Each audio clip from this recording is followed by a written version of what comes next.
చెట్టు మీది కోయిలమ్మ గొంతు విని పాటలు నేర్చితినా పక్షి కంట నీరు చూసి వాల్మీకోలే కవిగా మారితినా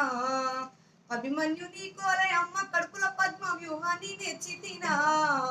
ప్రజల ఉద్యమాలు వీరుల త్యాగాలు లేకుండా కవినెత్తినా ప్రజలు లేకుండా కవినెత్తినా ప్రజలు లేకుండా కవినెత్తినా గలగల పారే ఏరును చూసి గజ్జనెను గడితినా నా గలములు విప్పితినా నా గలములు విప్పితినా అడవిలో నిమ్మలమ్మ ఆటను చూసి అడుగులు వేస్తినా డప్పు దరువుకే అడుగెత్తినా డప్పు దరువుకే అడుగెత్తినా ఈ మట్టిని తొలచిన విప్లవాలే కదా నా పాటకు పల్లవి నేను వందనాలు పెడితే నన్ను గన్న నా పల్లెకు నా తల్లికి చెట్టు మీది కోయిలమ్మ గొంతు విని పాటలు నేర్చితినా పక్షి కంట